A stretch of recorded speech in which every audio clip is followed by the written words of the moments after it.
Hello, how are you? Yes, it's me, Mark here.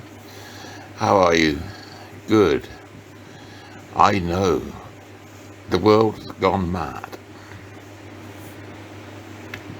Still, I'm not going to get involved in that, I'm afraid. I'm going to be drawing this picture. I have views, but they're my views, and I shall keep them to myself. Now then, this is going to be a new greeting card design. And I'm going to draw several dragons because they're very popular with a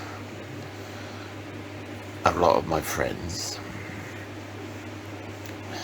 and customers, so that's what we're going to do. This is going to be a new dragon design card.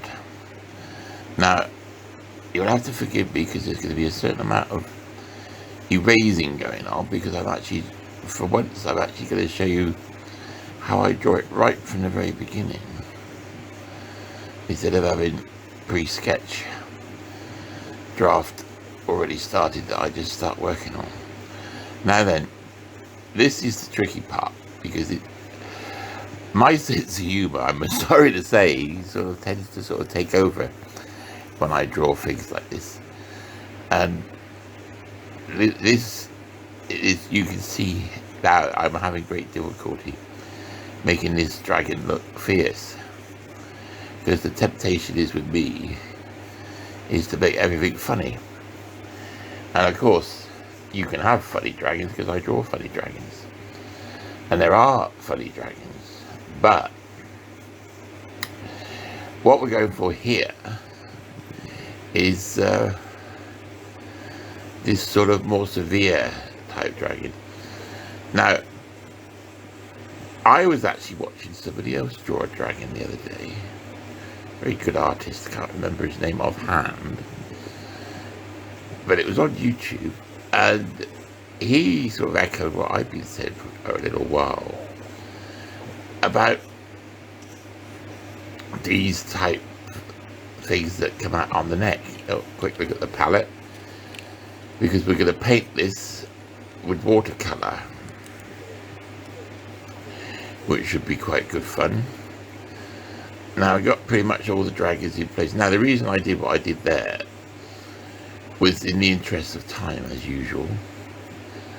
But so we've got 4 dragons, basically head and neck, and they're all different. Now, when I do these art, especially on a small picture like this, if you want to get that nice effect where, how can I explain it, that the paint is darker around the edge than in the center, what I just did there is an ideal way of doing that. If you actually paint the background of the eye in and almost let it dry, and then load the brush up with just clear water and put a dot of water that would cover the eye, then dab it with a tissue after a couple of seconds or so, and you'll find that it will lift off the paint in the center, but not so much around the edges, so you get that nice dark sort of edge line around the outside. Now, you can't quite see it on this because it's the eye I've just done is quite small, but if you were watching this on a laptop or so, you should be able to see it, which is there's a little tip for you. But like I say, this is going to be part 1 of this picture, and I'm using my trusty rigger because for lining it's the sort of perfect brush to go to, because like I said before, the rigger brushes they used to use to do the rigging for the ships when they painted ships. Simple as that, really. And you can get them quite fine. I mean, I used to use them actually a lot when I was a sign writer. that type of long brush. And a trick of the trade with that was when you actually did the lettering, you slightly spin very slowly the brush between your fingers, so you actually unload all the paint that's on the brush. So you can actually, if you're doing a curve on a letter and you don't want to stop, you can get a nice sort of clear line.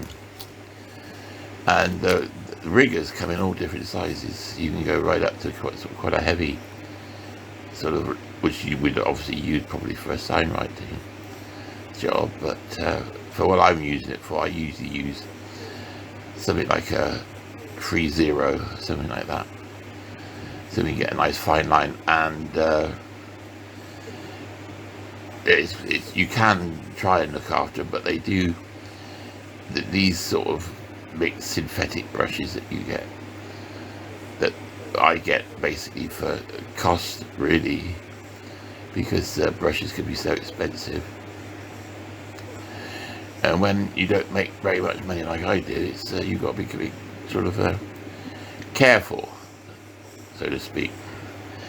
So, but the points do go after a while, I will warn you. But another trick with these synthetic brushes, well, most brushes actually, if they do start to go out of shape, is when you're boiling your kettle for your drink, your tea, and the steam is coming out the snout. They don't get your hand in the way and get burnt, because you'll want to scold yourself.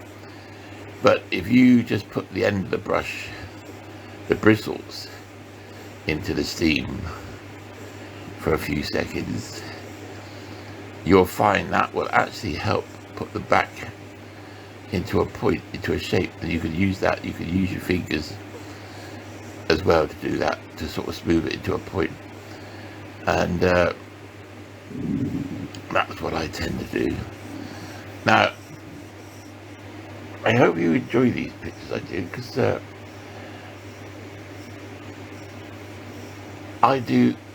I enjoy drawing them. But we could still, like I said before, we could still do with some more subscribers, please. If you like it, please subscribe, because that would be wonderful. And a comment or two. No criticism, because I don't listen to criticism, I'm afraid. I haven't got time. I tend to work out most things for myself. If I see a problem, then I can see it and I tend to change it. Because with art, I find if you paint something, you have to paint it to how it looks good to you, not to somebody else. Unless, of course, you're actually working with that person and they want a specific thing, then unfortunately you don't have a great deal of choice. But that's life, unfortunately. We all have to make a living some way or another. But yes, so this is what I'm working on. This is Spore Dragon at the back, first of all, and gradually working my way forward. I will probably make a few leaps and jumps as we go along with this. You'll probably notice that, because otherwise we'll be here forever. And I know one of the things about watching YouTube videos is you can get a bit sort of, tend to skip to the end to see what happens at the end, which is, you're missing out on all the good bits. Anyway, that's it for this one. So I will be doing part 2 shortly. So keep an eye out. Thanks very much, and I'll see you soon. Thank you. And bye-bye.